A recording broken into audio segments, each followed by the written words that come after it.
Warm welcome to you all. Good morning, good afternoon, good evening, wherever you are joining us from.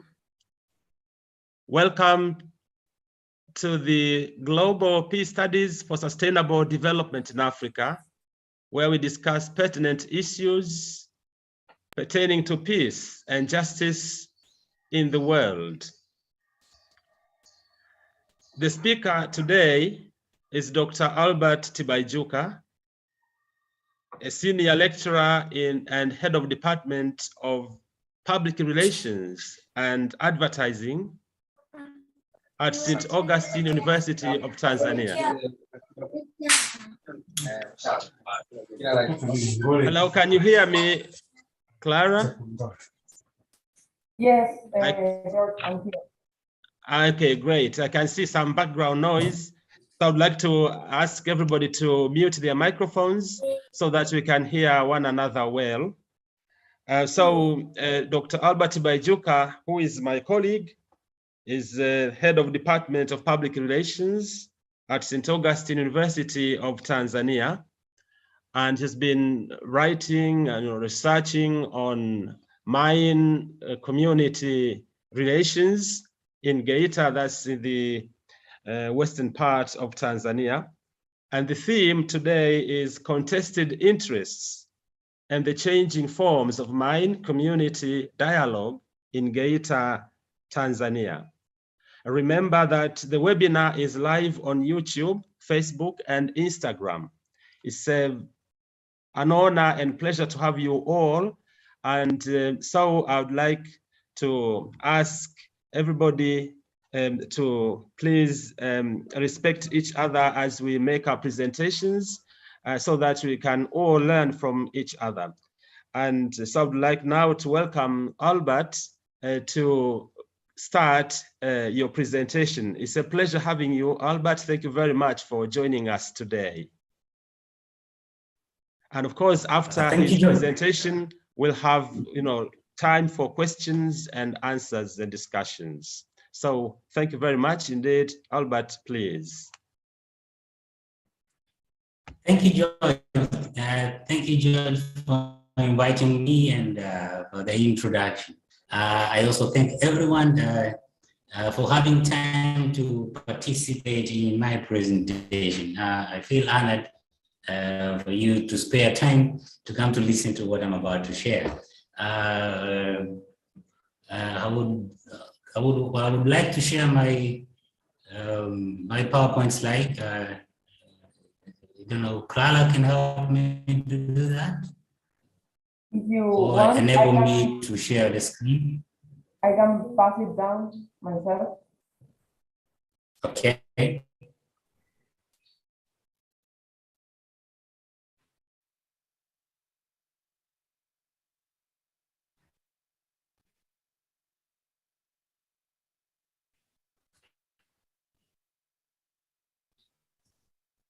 Thank you, Clara. Thank you very much. Yes, I'm here to share my study, which was completed some 6 years back, really. But because we are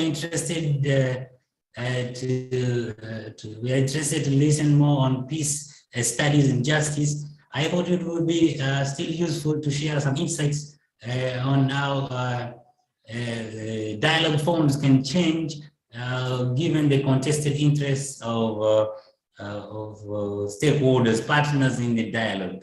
And of course, as you understand, dialogue is one of the instrumental ways to use to build peace and to attain justice. So I thought it would be interesting, really, to forms can change given the contested interest, and these can help us to get to know more on how advantages of such insights in the processes of building peace and attaining justice.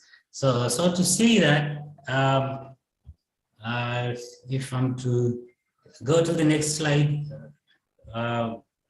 I will start my presentation with the background information, trying to bring you to what really brought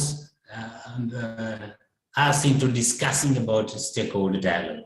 You understand the scramble for African natural resources is no longer a new phenomenon. Africa, sub-Saharan Africa, so to say, reformed its mining sector in the early 1970s and 80s. And of course, this was by the Western neoliberal policies and of course, the political conditionalities of the so-called Washington Consensus, which involved the IMF, the World Bank, and of course, the Geita. And they financed many multinational companies to go and invest in the remote areas of sub-Saharan Africa, where now it is witnessing a booming investment in the mining sector. So while these foreign direct investments are championed to have changed or improved the economies of these sub-Saharan African countries, are actually criticized. They are opposed, sometimes confronted and sued for various reasons. Many, of course, we will discuss some of these criticism in a short while. But Tanzania is one of the countries in sub-Saharan Africa that has been a host to many mining companies, including one by the name Geita Gold Mine, which operates alongside Lake Victoria zone. And GGM has not been immune to the critics. It is also been criticized for many reasons: environmental degradation, human rights abuse, corruption, evasion of tax, and eviction, displacement of people. And actually, our study was more interested on this part of evictions, where you see GGM as after it has signed a contract with the national government, it was given an area to 196 square kilometers, somewhere in Geita. And by being present there, it evicted thousands of individuals from this arable massive land, and they were relocated to another place, which unfortunately was not arable. People who were living in this land that is now owned by GGM were using the land for doing small-scale mining, for doing farming, and even grazing cattle. Now, after they were evicted and taken to another place, they could no longer continue with this exercise of grazing, of small-scale mining, and also farming. And so they felt so bad, and criticism started from there. If I go to the next slide, you will come to understand that because of this criticism, Geita Gold Mine did not turn a deaf ear. May I go to the second slide, please?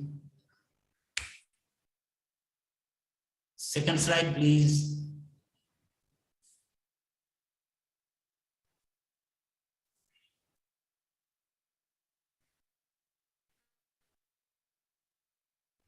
GGM did not turn a deaf ear to its critics.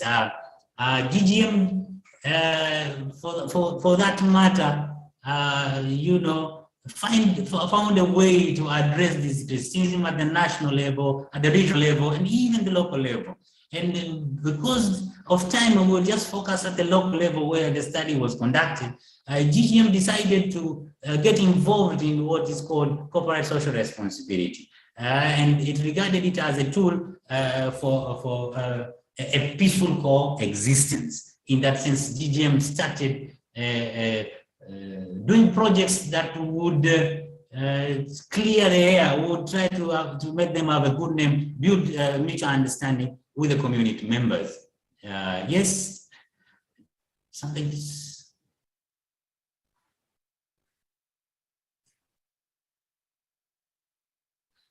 So what I want to discuss today is this field of study, corporate social responsibility. Much has been written about corporate social responsibility, and of course I wouldn't take much time to really discuss that because it has already consumed so much ink, so much literature, discuss debate about corporate social responsibility. But in essence, it refers to that point in time where companies or corporations would want to share part of the profits with the communities. That point in time where the companies regard themselves as citizens, that they can be part of what is going on in a particular community or society, and they feel like they would also be part of that particular group or resident.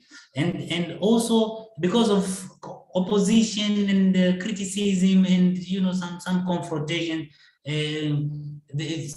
companies tend to do or to engage in corporate social responsibility with an intention to get a so-called social license to operate. And in this sense, the various approaches are used: philanthropic activities, sort of charity, or social direct action, or public-private partnership, as a way to do corporate social responsibility. And also now to reduce all this discussion into a single sentence, CSR is looked upon as a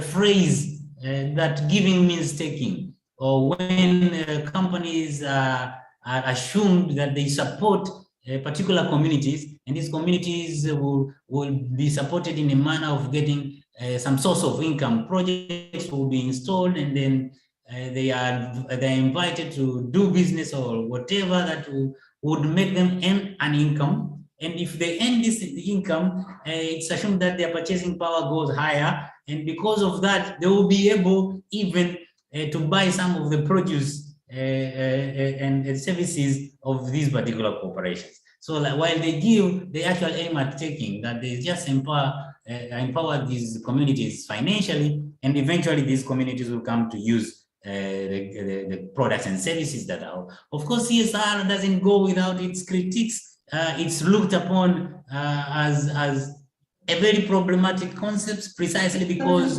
of the level of abstraction of the word social or society.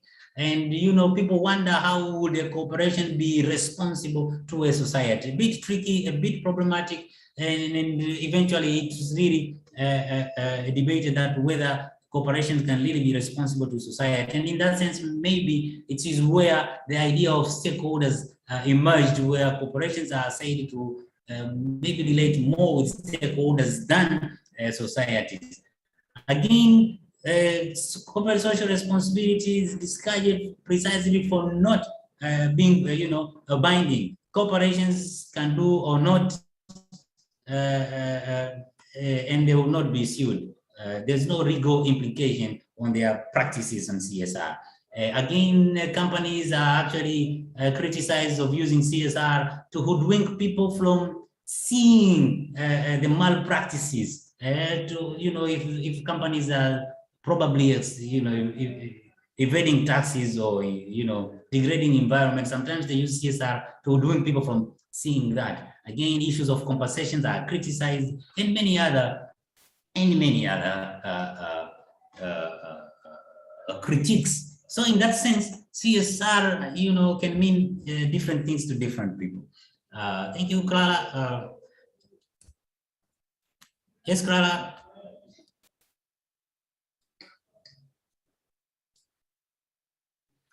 So now, looking at the background of what is transpiring in Geita. Geita Gold Mine GGM is involved in in a dialogue with the community members. It regards the community members as stakeholders, and precisely does that through what we call a roundtable dialogue. And the intention, of course, is to see how they can gain a mutual understanding. And if you follow the communication outlets of GGM, their websites, their publication, and all, they claim that the roundtable dialogue has actually enabled them to have a peaceful coexistence with the community members, that it has increased the connectivity and it has enabled the two parties to cooperate. Now, the intention of this study really was to follow these dialogic practices that are going on between GGM and the local communities.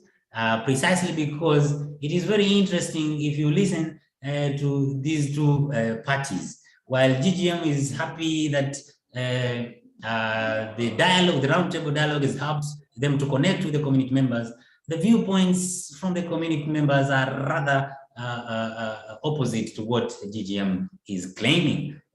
So the study intended to understand this ongoing dialogue and its outcome.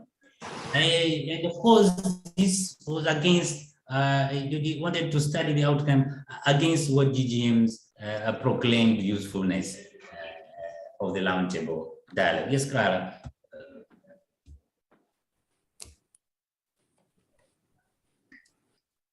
Now, how is the dialogue, the roundtable dialogue conducted in Geita? GGM claimed that it cannot really go for a political rally because there are so many people in these villages, and then therefore they go to meet the village executive council. According to the administrative structure of Tanzania, each village has an executive council, which is formed by the village chairman, the leaders of the hamlets, and the village executive officer, who is actually appointed by the district executive director. And these village executive officers appear into this village executive council as a representative of the government and also the secretary of these particular meetings. So these meetings involve the leaders of the villages, officials from the mining, and the representative of the government. There is three key stakeholders in that sense, and they decide on many. The assumption is that the village leaders will appear to this village executive council after they have collected opinion, needs of the villages, and then they come to table these needs and opinions into the village executive council, and then they are discussed, and agreements are made, or the decisions are made in the sense, and the village leaders are also again expected to go back to the villagers and give them feedback of what transpired in the village executive council. However, now, what becomes a problem here, after we talked to the villagers, they feel like what is happening in this village executive council do not represent the core interests of the villages. They feel that these particular meetings are somewhat discussing other interests, precisely because, as I said at the beginning, that the eviction of these villagers from the now GGM concession interrupted the livelihoods of these villages. And the villagers now are having obligations. You know, they're looking for alternatives where they can earn their living. And when they table these matters to GGM and the village leaders and the representative of the district level, these matters are not addressed as they expect. And then they feel like something is wrong in this particular executive council. For instance, yes, Clara, for instance,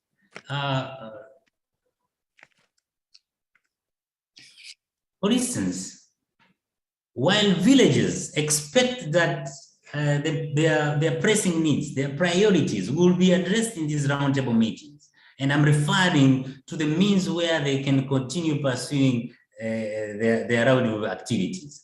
The meetings that would allow them to keep, find a way that they will be allowed to keep farming, do small-scale mining, and even collect rocks that they would be able to process and get gold, or to graze cattle in that sense. Unfortunately, what emerged after these meetings there are different projects. And in this sense, we refer to projects like construction of schools, health facilities, utility projects, and other infrastructures, including also sponsorship in various events like sports and parties and events and political gatherings and all that. Scholarships to some of the youth who go to secondary schools or universities, the employment of the youth, and so forth. Now, because the pressing needs of the villages are not visibly addressed in these roundtable meetings, the villagers feel like they are being left out of the roundtable meetings. And in this sense, what happens is that they actually do not just keep quiet. They do not keep quiet. They would find ways to keep articulating their needs. So in that sense, they are not waiting for anyone to define their destiny. They don't wait for anyone to define their destiny. What they do, they always look for spaces to ventilate their concerns, their priorities.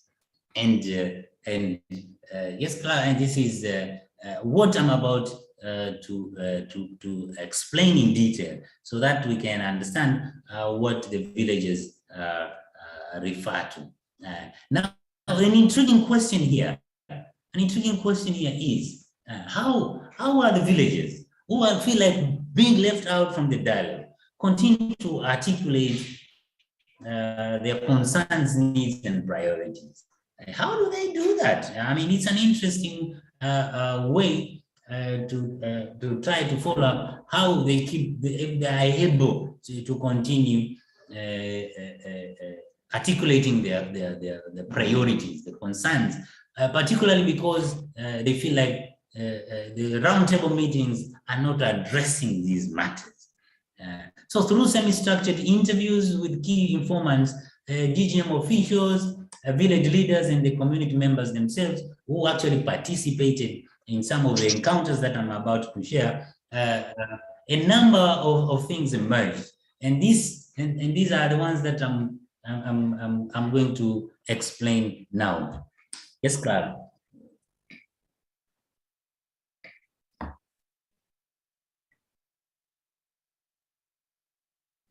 I just picked 5 occasions or incidents that would help us to understand how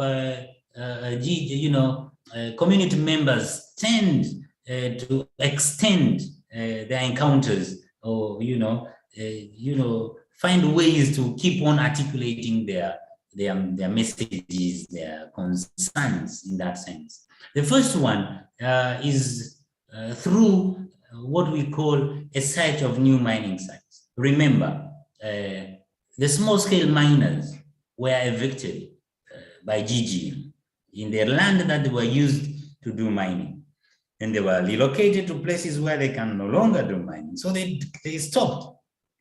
But after some time, they realized they actually can continue, even though without a permission from the mining company. So what they were doing, they would always search within, they enter DGM concession, and from a distance, they will find new mining sites, and they continue mining. The same to, again, these very small scale miners.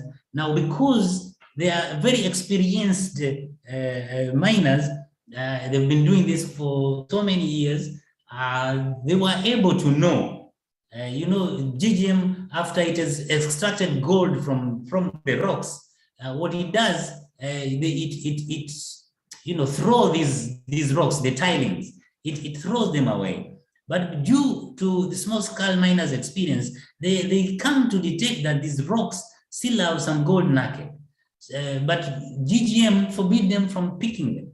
So what they do, they find their own ways and get into GGM concession and collect these stones. They put them on the bicycles,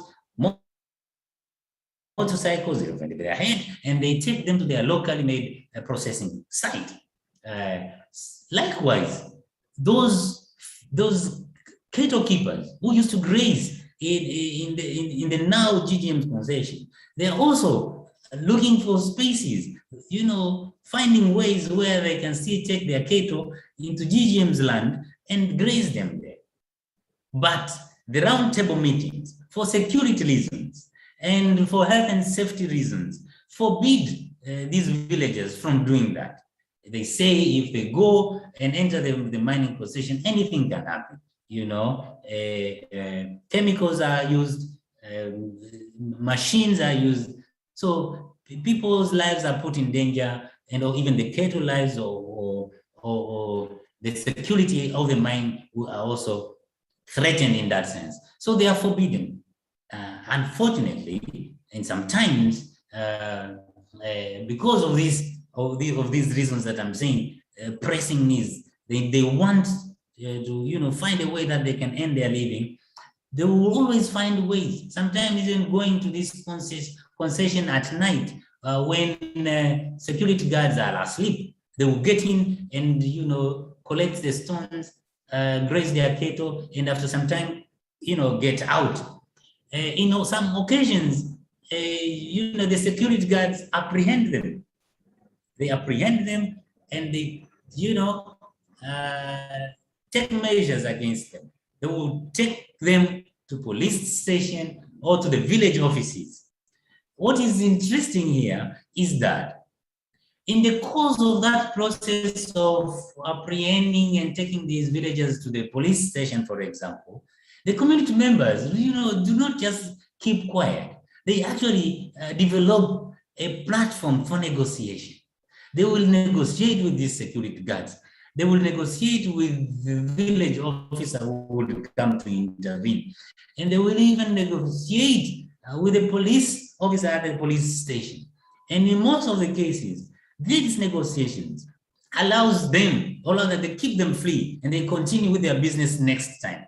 Of course, sometimes they are penalized, and again, there are sometimes that they will be taken to the police station and spend so much time. But because of the close connection with the village leaders, and most of the time, the village leaders come and intervene. And these particular villagers, they might pay some fine, but it gives them a room to negotiate. And these negotiations are quite different from the negotiations that are going on during the roundtable meetings. So what is interest here is that we see that the villagers are having abilities to set new platforms for dialogue.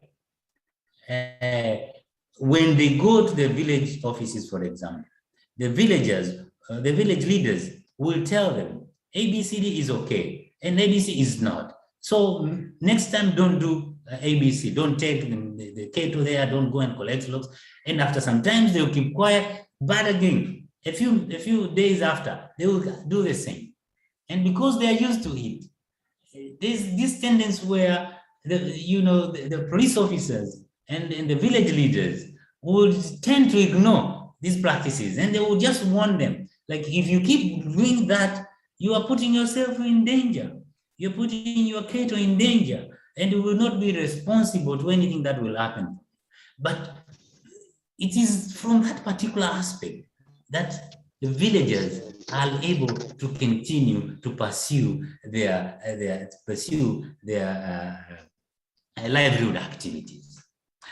Again, there's another incident, another encounter between these stakeholders, these actors.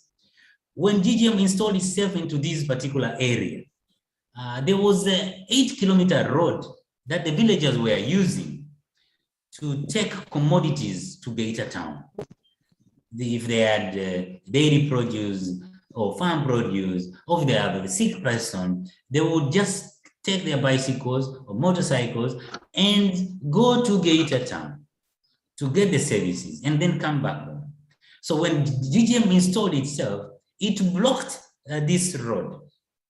And for the villagers to go to Geita town, they were forced to travel 28 kilometers long, to get to Geita town. And it was difficult. In the middle of this route, there's a very thick forest. And as they are coming back to the village, there's a very steep slope that, caused so many accidents. And there were so many violations happening in this very thick forest. The villagers complained for quite some time that the transportation issues should be addressed by the mining company. They even tabled these matters to the roundtable meetings. But unfortunately, for some reasons, it took so long for this particular case to be addressed. Until one day, when the villagers decided to block the road, which is also used by the mining company, to go to a place called Nungwe Bay, where the mining company installed the water pump that channels water through a 22-kilometer pipeline that is passing through the village to the mining facility. The villagers knew that GGM will always need this road to go to put fuel in the pump, to fix the machine, and to cross-check whether security is there and the workers in this particular pump are in operation. So this one day, they decided to sit on the road, and they picked stones, and they put these stones on the road, and they blocked all the vehicles from GGM from getting access to Nungwe Bay. What happened? GGM officials came. Officials from the district came. Police, the officials from the stations also came. They came to address the matter.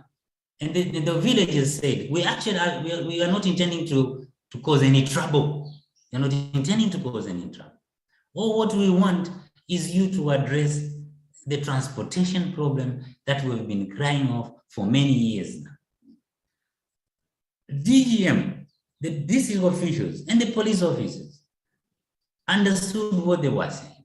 After 3 days, GGM started taking a bus to transport people from the village to Geita town in the morning, afternoon, and evening, to and fro. And the transportation problem was somewhat solved. Another incident is the water pipe. Like I said, GGM was pumping water at Nungwe Bay, and it channels this water in a 22-kilometer water pipeline. And this water pipeline is passing through several villages to GGM facility. And this pipe is passing in the villages where people cannot access water. And people are complaining that they need access to water. And they see this water pipe passing through their village, and people travel distances to go collect water, and food gets late. They can't, get water to do other activities like irrigation. One day, after they had negotiated several times through roundtable dialogues with GGM, and this matter was not addressed. One day, unknown people went and sabotaged this pipe, and then water spread all over the village. GGM could not get water. The official came running, others from the district and the police, only to find that the pipe was out of order. What happened? The villagers said again, there are some people who are complaining about water. There is no likelihood that they are the ones who did this. So to save this matter, address the water question in the villages. And what happened after a couple of weeks, the mining company agreed to install 11 water pipes, 11 water taps along this pipeline. So the villagers could get water. And then they were told that this water can be used for irrigation and washing clothes and all that, but it was not good for human consumption because it was not yet treated. So the villagers in that sense were happy. At least the water, access to water was addressed in that manner. Yes, Clara, it was addressed in that manner. Now, what I'm trying to say, looking at these encounters, Clara, can I? Yes, what I'm trying to say, the aim of this study really was to listen to the community's viewpoints, their actions and inactions during these encounters, and precisely it aimed at doing so in order to further the understanding of stakeholder dialogue, particularly to go further, against what the traditional understanding of the concept.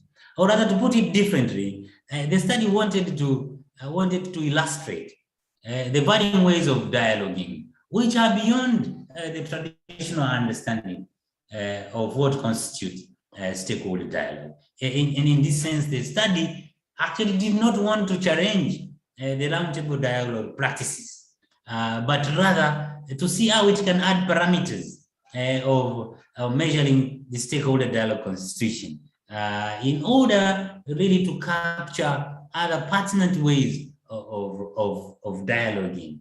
And the discussion of this study then will try to take us into try to understand how these other encounters can inform us of the changing ways of dialoguing. Yes, Clara.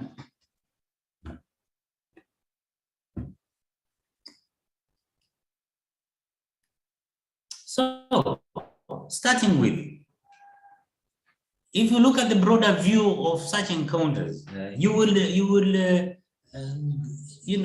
get a quick explanation that these encounters are more of trespass, encroachment, confrontation, protest, violence, and so forth. Why? Because at some point, you see the villagers are apprehended. You see they sneak into the village, the GGM's concession, while in fact they have been restricted from entering this area. But you see, to view such encounters as disputes, really, it means a reduction of a very complex social phenomenon into mere legal and procedural constraints. Why am I saying so? A person who would want to view these encounters, these occasions where villagers are trying to continue pursuing their livelihood activities, and then look at them as trespass and confrontation, at a moment where the villagers are really considering them as very pressing needs, their priorities to continue earning their livings. I think a person who would consider these particular encounters as malpractices will be far removed from the social world of these villages. They will be far removed from the local realities because reducing them into legal and procedural constructs will mean that you are not understanding what these people are going through. So in that sense, listening to the views of the community members, these community members who participate in such encounters, you will be able to see that the encounters are actually showing us the villagers' abilities to create space for further dialogue, even though in an unimaginable avenues.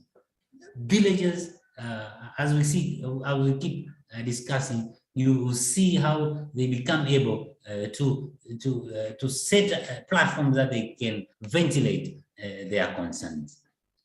Yes, Clara.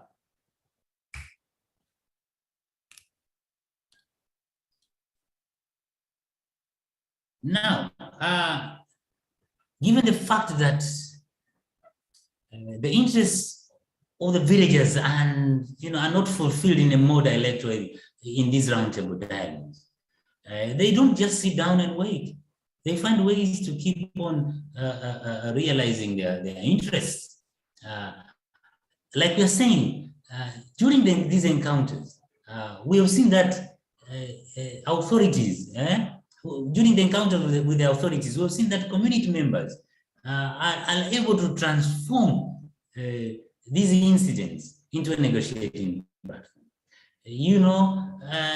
And quite often, it is through these circumstances where their interests are addressed in a more direct way. as compared to the discussions that are ongoing in the roundtable dialogue. With these particular meetings, most of the agreements are more into developmental aspects of the village. Like I'm saying, the infrastructure. You see, while you install the infrastructure and people are not sure of their next meals, it becomes a bit problematic, really, to come and say that the roundtable meetings are effective. Yes, Clara.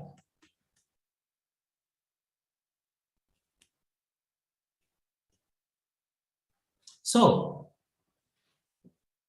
in many occasions, you see, the encounter with the people who command authority, are seen to take place in a manner that do not really weaken or threaten the relationship of the two sides.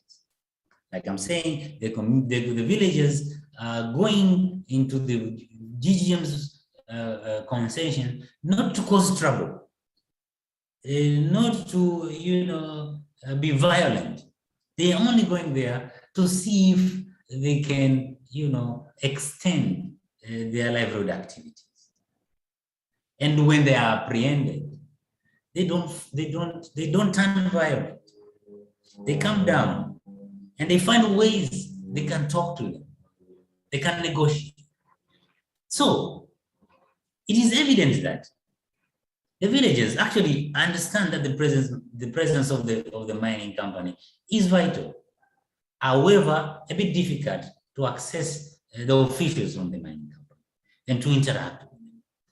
While they actually want to interact. So what do? Work out on how to make their ends meet. Of course, they do that without confronting the mine director.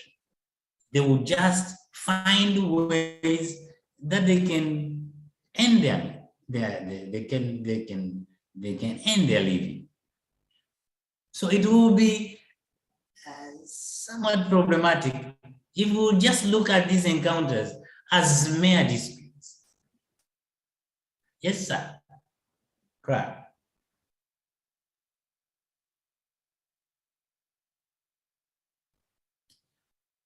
Yes, there are some times where confrontations happen. But the villagers, as I explained, they always explain ways and means used to address these confrontations. And of course, they do that without causing more trouble. Like what I have explained, they will retreat. They will accept penalties. They will call their leaders to intervene. And in other occasions, they will even accept to talk to the police officers and see how they address these matters amicably. And in most of the cases, they are left free and they keep pursuing what they want to pursue. So what is learned in the study is that the community members, despite being aggrieved with the actions of the mining, the expressions throughout the study portray them as individuals who neither want trouble nor used to it. They don't want trouble. All what they want is opportunities for them to continue with their livelihood activities. That will enable them to meet their obligations. That will enable them to get something to do, occupation, and all that. It's clear.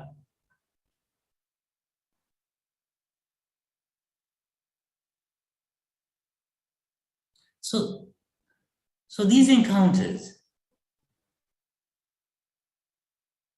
actually shows the villagers' need to continue engaging or interacting with the mining firm in order to settle differences, to have a peaceful environment, to build peace, to have mutual understanding.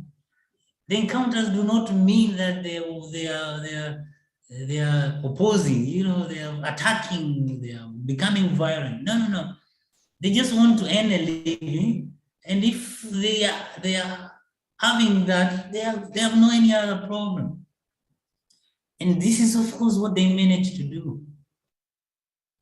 sometimes this happens despite the mining firm's hesitance and passive participation. But it is due to the community members' obligations. These are family men and women. They have children to feed, to take to school. They feel that they are entitled to access the gold because the gold was a part of their life. They feel that they have right to the land that has been confiscated by the mining firm. They feel it is their land. It is their land because it is their ancestral land. They've buried their grandfathers and parents in this land. So they feel that they still have a stake in that land. And again, they want to find ways to earn a living, an occupation. They again want to negotiate. They don't want to fight, they want to negotiate. That is why they find ways to push the limits of the then roundtable meetings, which actually restrict them from entering the mining concession. Clara?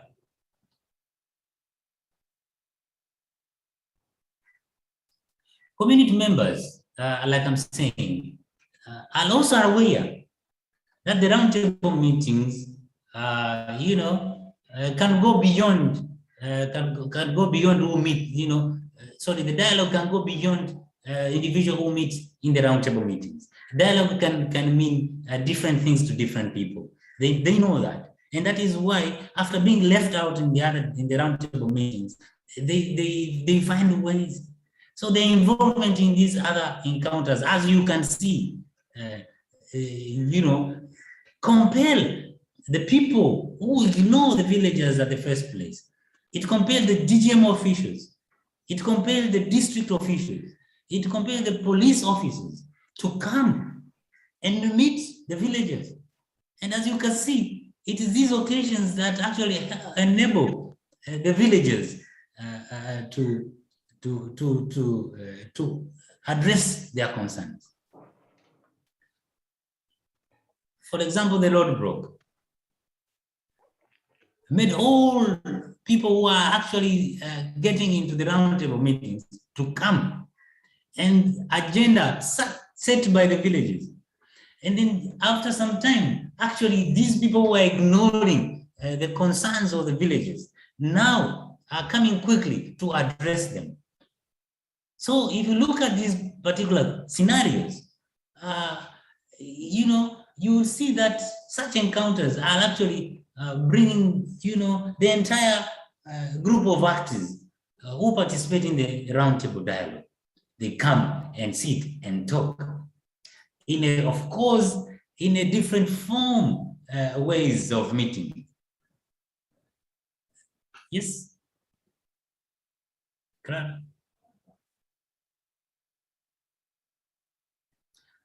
In other words, during these encounters, the people who were excluded from previous roundtable meetings now become the conveners of new dialogue platforms. The villagers whose interests were not addressed in the roundtable meetings are now the ones convening other ways of meeting. And they even set agenda. And in fact, these are the agendas which are actually ignored during the roundtable meetings. Now, whether the mining firm attends to these events with full intention and commitment or not, but by the fact that they continue encountering these incidents, and then they are seen hiring security guards, looking for support from the government leaders, it is safe to say that such attempts illustrates the company's continuous engagement with these changing ways of dialogue. Much as they might say it's illegal, it's not, but they are forced to do that. And in the course of doing that, they just find themselves addressing the key issues of the villages.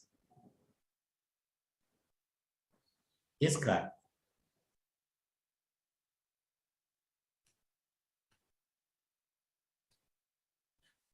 So what can be drawn from the above stated scenario are visibly, back please. Let me go back. One slide back.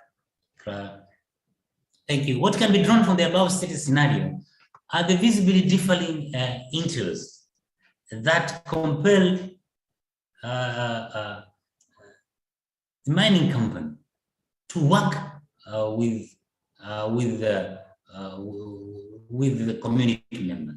Next, Clara.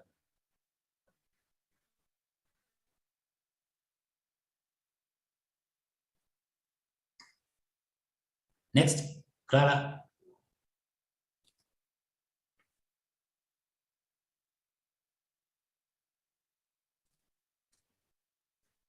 Next slide, Clara, please.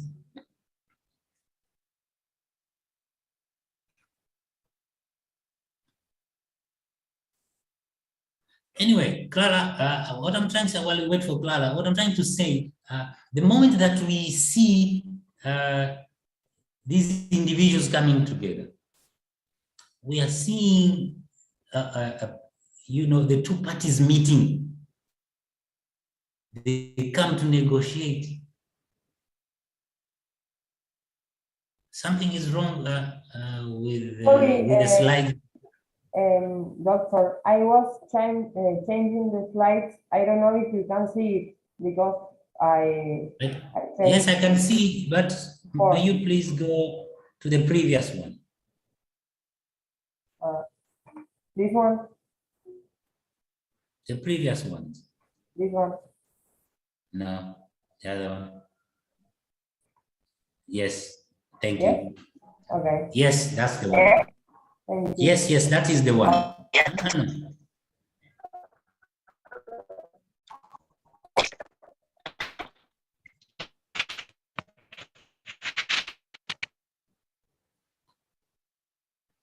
Sorry, can I get the next one, please?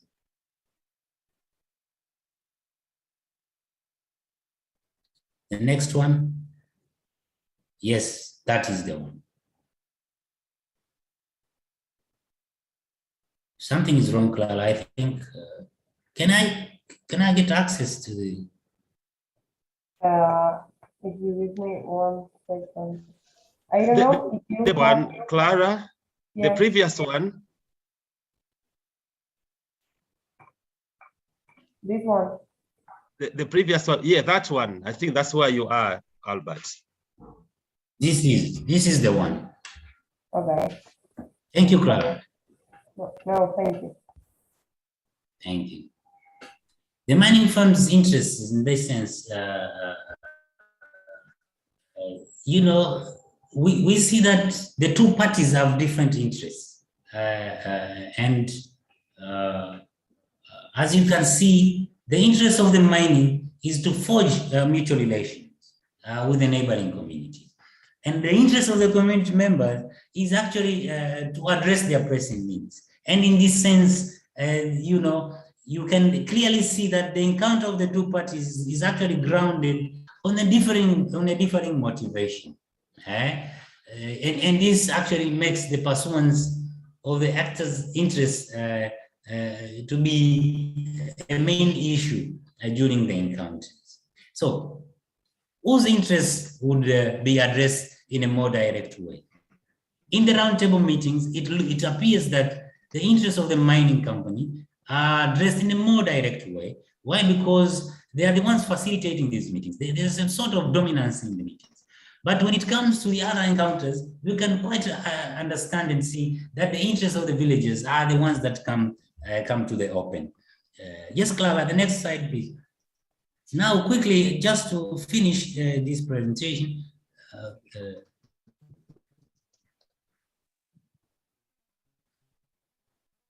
you can see that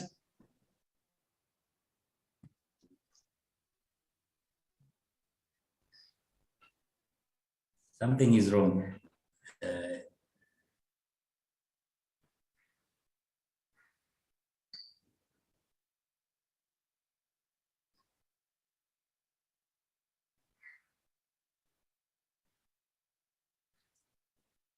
The previous one, please, Clara. The previous one, please. The previous one. Sorry. Thank you. Okay. The mining. What's going on? Nothing. Is this a slide? The next one, please. Perhaps. The next one. Yes, thank you. Okay. The mining fund is seen working to improve.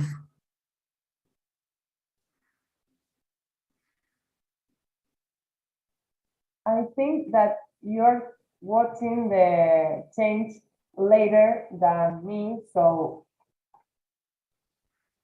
if you wait 2 seconds, is this the slide, Doctor? This is the one that I would want to discuss. The one that starts with the mining firm is in working to improve? Yes. Okay. Yes, yes.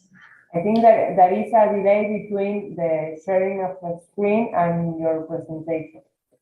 So we have problems for that. Yeah, I think the better way is to allow the presenter to be the Yes, one controlling. Yes, thank you, Clara.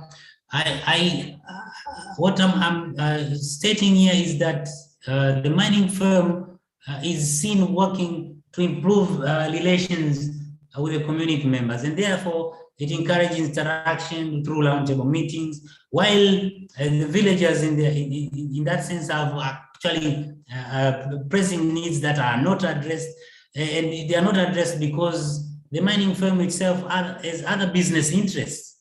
You know, it comes into these dialogue meetings and put restrictions for the villagers to get into these concessions with the discourse of health and safety, security, environmental regulations, as just a way to deter the community members from extending their interaction with the company.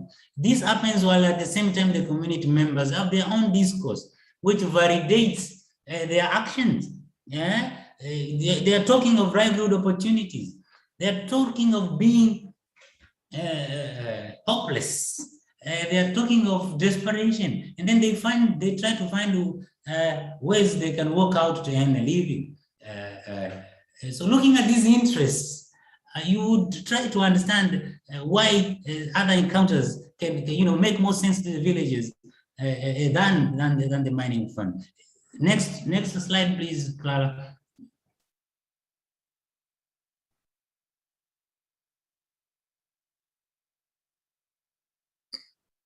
So these varying actors' interests, which of course necessitates alternative means of dialogue, appear also to change the processes and modalities of the roundtable dialogue itself. Because talking from GTM itself, they argued that these roundtable dialogue were only convenes once a month. But given the encounters with given these other encounters with the villages, we see that sometimes these roundtable meetings are convened in order to discuss the incidents that have happened. So you can see that the time and agenda and even modalities of also change. So in that sense, the processes of the roundtable dialogue are also not remaining the same throughout the year. These encounters also feed into the roundtable meetings. What does it mean? It also proves to us that much as the roundtable dialogue are championed, but they also have constellations of interest, not only of the actors themselves, but also in the ways that these particular roundtable meetings are conducted. This speaks a lot about the interest of those who sit in the dialogues, in the roundtable meetings, so to say. They go there with their own interests, and in most of the cases, these are not the interests of the community members. The next slide, please.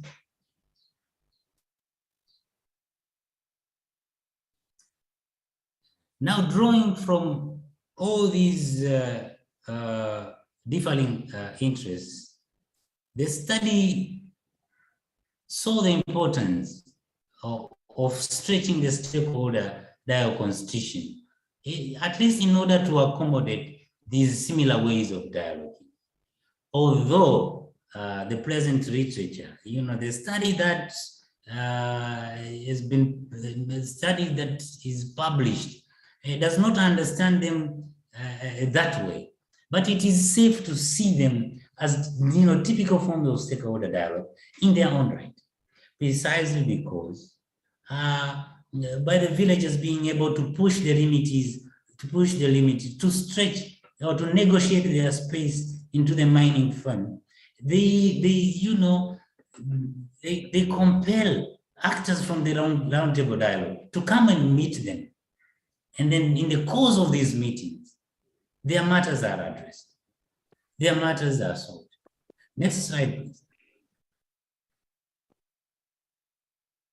So to conclude, we say, looking at all these encounters and the way the roundtable meetings are done, to just leave the mining company and village leaders to be the one to manage the roundtable meetings, while the government plays a very passive role in them, it becomes a bit problematic. Why? Because it will enable the mining firm to keep dominating these roundtable meetings, while the village leaders experience an equal privilege of arguing for their cases. For a better approach, there's a need to have a close follow-up from the national and the regional government, in order to make sure that the dialogue commitments and agreements be determined by the negotiating capacity of the community members. Unfortunately, because the government, appears in these particular meetings not often. Yeah, they just send a village executive officer who is also sometimes influenced by the mining officials, and then the dialogue does not commit itself into the interest of the community members. But if the government will come and make sure that the negotiating capacity of the community members is considered, there is a likelihood that these dialogues, roundtable dialogues, will make sense. Next. So in this sense, a dialogue of the nature where the government officials pay much attention will probably help to address the social concerns, the social questions first, which are actually key in the nature of such a particular misunderstanding. In this way, there is a likelihood that the practice will be informed of these other ways and means of dialogue. And in fact, these particular means can be of help in addressing several challenges that impede the effectiveness of the dialogue exercise. And in that sense, it will also serve in strategizing for other pertinent ways of interacting and engaging in a discussion. In other words, maybe from addressing the social questions, actors in a dialogue will even be informed of other means that people can use to communicate, to ventilate their grievances, pressing needs, etc., etc. So, having said that, I would argue that these encounters that I've mentioned here, help us to stretch the parameters of stakeholder dialogue constitution, and if well used, can be useful in the whole processes of peace building and search for justice. thank you so much for listening. And my apology for the delays and the slides and all that. Wonderful. Thank you so much, Albert, for this wonderful presentation. And I can see that most of us, I think, can also relate what you've said with what is happening in some other countries. I think in Nigeria, for example, in Colombia, etc., that we have relations of the same sort, between mining companies and people living in the neighborhoods where the mines are. So I would like now to ask participants for questions and comments, and you can also share your own experience. So please raise your hand if you've got a comment or question to make.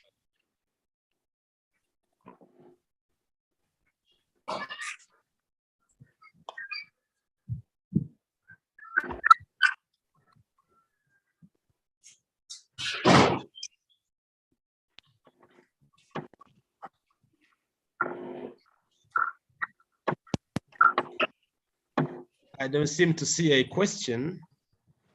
You can also, of course, put it into chat.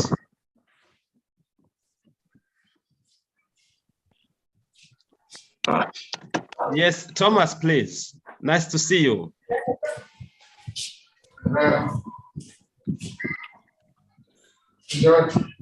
Yes, please. Thomas, proceed. Right. Hello. Yeah. Okay. So I might as well start the ball rolling here. I only caught the end of your talk. I apologize. I was a bit late. So this is just a question about this community dialogue with the mines. I didn't catch what the main thrust of the conversation is about. If let's just imagine I'm the mine owner and you're the community. What do you want to tell me? What are the community concerns? Is it pollution? Is it lack of pay? Main concern the community wants to talk to the owners about. That's a question.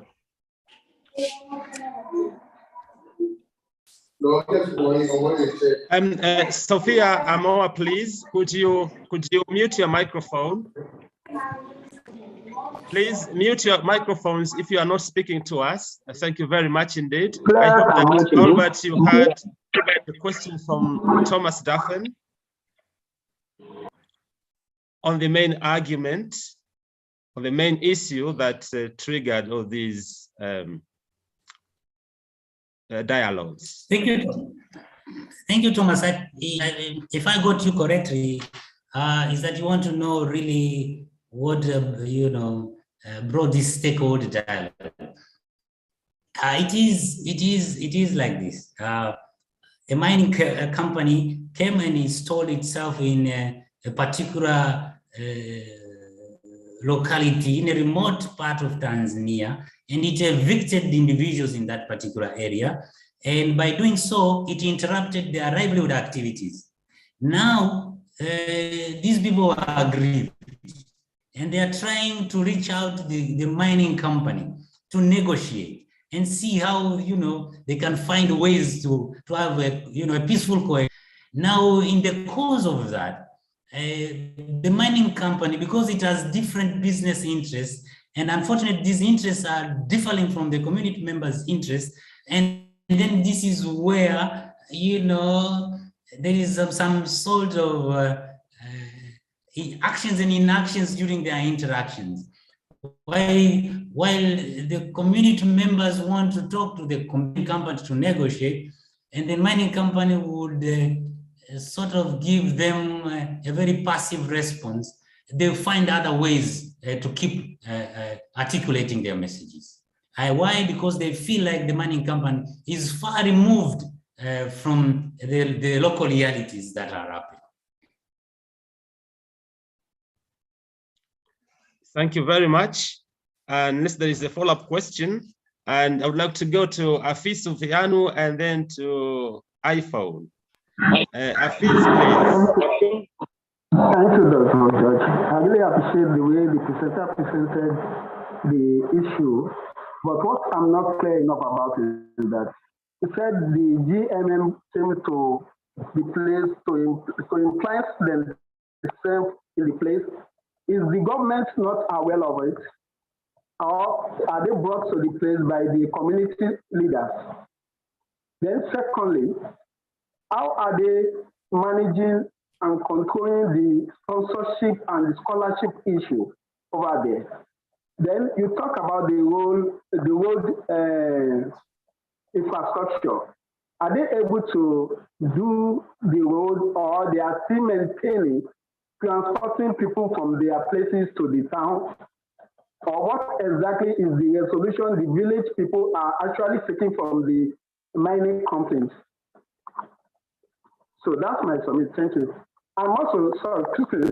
The situation is not like the Nigeria situation. Just like when George remarked that what we are trying to explain to us is the same thing that we are experiencing in other countries like Nigeria. In Nigeria, yeah, governments take an active role in mining, not like the way you said they take a passive role. In Nigeria, yeah, government take an active role. No community member can dare try to intercede or try to barricade all the mining companies. It is the government that will intervene. And there is no active representation of the people, of the community people, except through the House of Representatives and House of Senate, that they lodge their complaint. You know, from each of the constituencies, we have Senate representatives that is representing them. We have senators that is representing them. Likewise, we have representatives that is representing them in the House of Reps. So the Nigeria situation is different entirely. Government play an active role in mining. So that is why we couldn't be able to speak directly with those companies that is mining oil or any other things that is natural that they are mining. So thank you.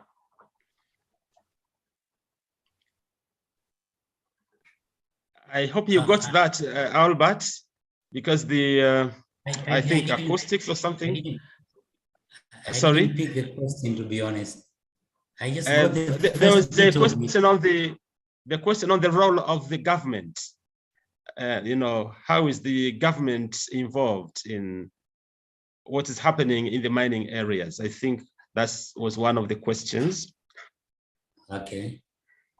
Like what I said, you see, I looked at the government from 3 different levels. And the first one, the national one, and the regional and the local. You see, the national government is the one that is signing these contracts, and it's giving the mining company license to operate. And then, for giving this mining company license, for the companies have to meet certain policies and conditions, and then they are given the license. And after that, the regional government will be the one to oversee, to even make sure that security is there and support the business. And as you can see, the local one is the one involved in the negotiating processes. Yes, the government has issued licenses, which of course also requires the mining company to stipulate their CSR policies. And GGM, for example, has a CSR policy. One of it is to do stakeholder dialogue.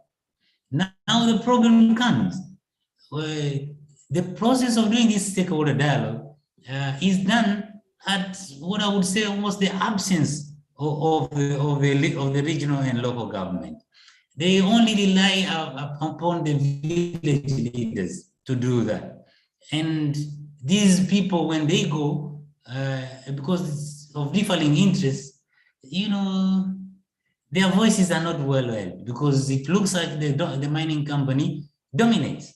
And as you can understand, this happens because, again, the governments are in that effort of attracting foreign investors. And when they come, they are, given some leeways, a friendly atmosphere to operate. And in that sense, some of the things somehow the companies will take advantage of that. They stipulate very good policies in CS, and maybe there are no people who to oversee or cross-check if what they said is what is implemented. So if you are to say, we have put it that way, the role of the government, as I'm concluding my work, is that the government should come up and make a close follow-up of these things. Right. There was a question on scholarships. I didn't quite get it also, but maybe you can put it into chat, Afiz, because it seems that we've got. Okay. All right. I mentioned about scholarships. If you actually mentioned it, but I'm asking, are they actually doing what they promised to do to the village people? Are they actually sponsor them? Are they actually giving them scholarship? And how does this scholarship get to the people of the community? Thank you. Scholarships are there. Some of first of all, GGM has constructed several schools in the area, and the villagers, the children of the villagers go to these schools. Again, there are some people benefit, not many, a few benefit, and they get scholarships to go study somewhere else, universities, in other secondary school in a distance, or colleges. One of the things is that the villagers were actually complaining. These scholarships are not the ones that enable them to get techniques, to get skills on how to do mining or operate the mining facilities or machines and so. And they were saying if they are given scholarship to do other to get other skills, and then they come back to the village and they become redundant. Why shouldn't the mining company give them scholarships and they also become engineers in these mining machines and all that, or become able to operate all the systems that the mining company use to process gold? These are the debates that are there, and of course, to the villagers, really. The concern is not into the kind of education that the sponsors offer, because they feel like their needs actually are far from this kind of education. What they need is the mining company to address their priorities, because they have seen that from people who have gone to secondary schools are the ones who would be employed by the mining company. And what kind of jobs are they given? To be security guards, and that doesn't, return much to the communities. And this is how they feel like they are left out. All right, thank you very much, Albert. I would like now to turn to Mariam, and then honestly, just Joe, for your questions or comments, please.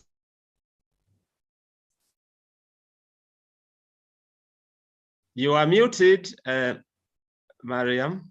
Okay, thanks. Good morning, good evening, everybody, and thank you, Tibaijuka. Thank you so much for a wonderful presentation. And as you all know, that I'm doing the same kind of project. I have that was my dissertation, topic. And I find out it's very interesting what you said, and the approach of the people in Geita, right? Is that Geita? Geita, yes. Yes, Geita. Geita, That's yeah. Williamson Diamond? No. That is Madui? That one is in So I have a lot. Shinyanga. Okay, so for me, I just want a little bit more. I missed some information from that pieces because I wasn't sure which mining site you are talking about. especially when we talk about Nungwe Bay.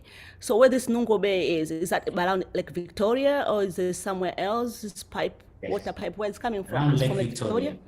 Yes, thank you. Definitely. So I find that there's a lot of similarities, because like a Barrick Gold from Canada, they're doing the same business in Bulyanhulu, and they are getting water from Lake Victoria.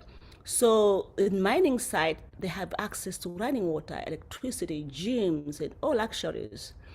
And wants and needs and wants, they all have it. But the next door, the people, local people, Africans, they have nothing. They walk distance looking for water. They live in extremely poor, despite the fact what they have in their villages. So I find the whole presence of FDI in Africa is a scandal, and is a complete total scandal. What is been presenting in websites as so completely different.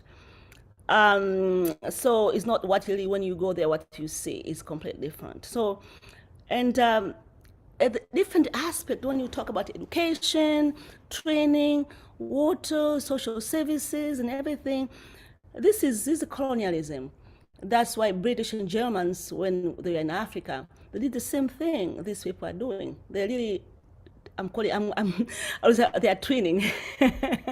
They're kind of twins. Colonialism and FDI in Africa, they are twins, you know.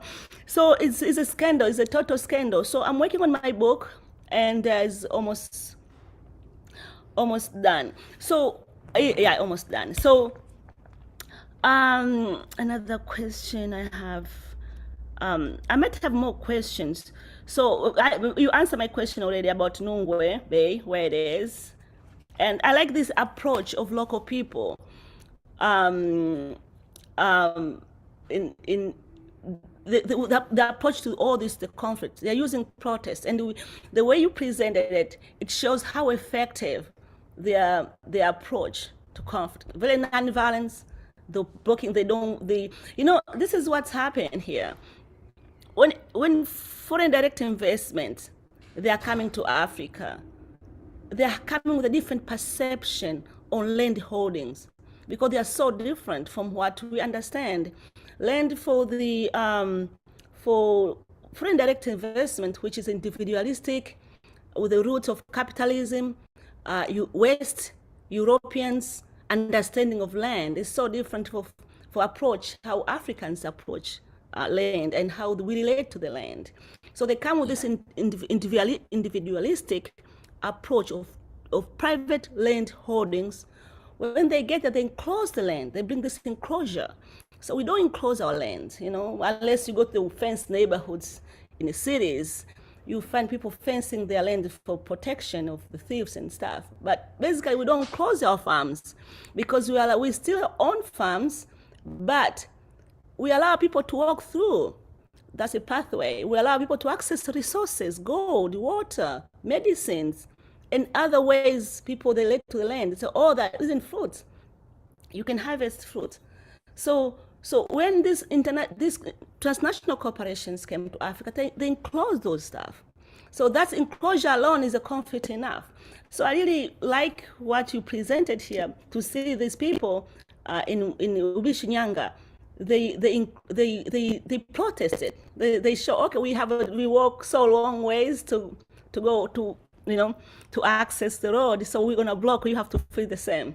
And that was incredible. I like that one. And the water thing, to break the pipe, so they can feel the suffering what they're doing. So these are very common things. So the approach is excellent. And yeah, so I might have more questions later, but for now, let me stop there.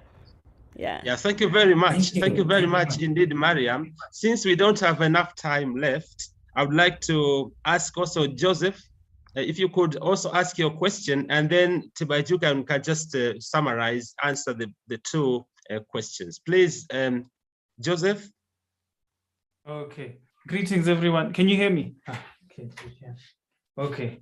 I actually just I wanted to say, as I was listening to you speak about the way the mines treat, the locals and everything. I was thinking about token gestures, and we need to establish a standard, like, corporate social responsibility. When they say what they're going to do, we need to have a scale for, if you do up to here, it counts as just a token, like you haven't done anything, and then beyond this point, that's when now you've really done something. Because a lot of companies get away with only doing token gestures, where they should be doing more. Then just to say we did that so that they can get away with more. So I feel like we need to think up a tangible system that we can actually hold them accountable to, so that we can say that this is what's happening in the community and you guys are there. We can't continue, you can't continue taking while this is persisting, because it's our hospitality that you are here. You have no entitlement here. That's a real thing that we have to emphasize, because I feel like a thing that people forget when they see money, they put human life below mineral resources, but the truth is human life is worth way more than the minerals, so we need to start even doing things like mining with that in mind, for peace sake.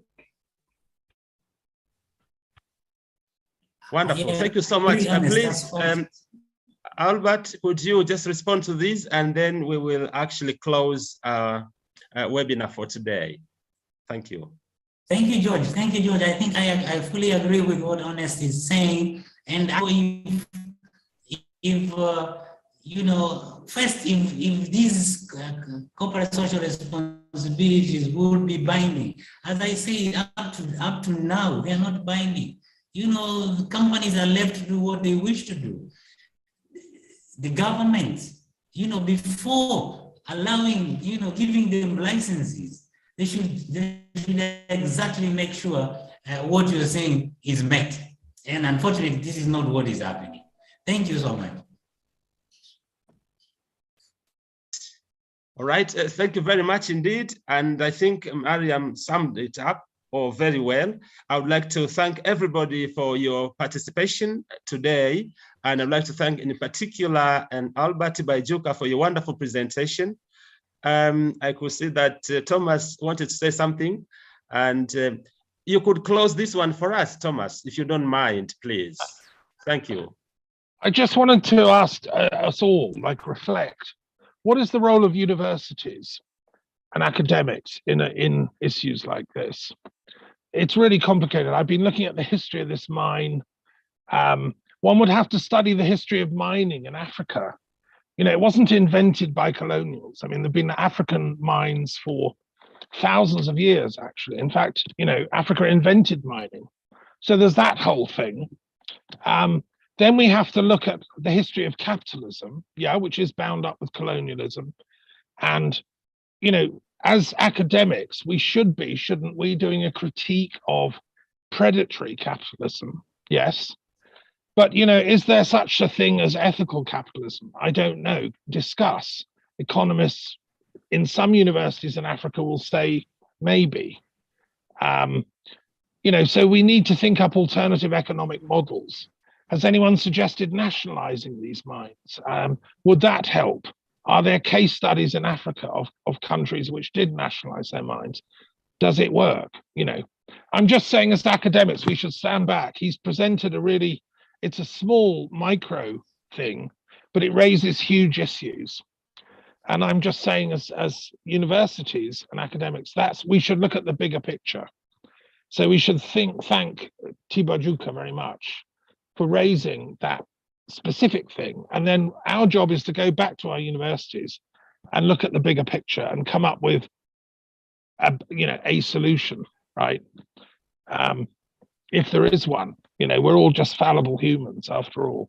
Anyway, thank you very much for inviting me. It's been fascinating. Wonderful. Thank you very much indeed, Thomas, for that nice conclusion. But of course, you have just left us with a question to reflect on. And I'm sure that in our next webinars, we'll be able to discuss that one in detail. So thank you very much indeed. I'm sorry that now we don't have any time left. So please join us next week, next Wednesday if you can. Bye-bye. Thank you. Thank you. Bye. Bye.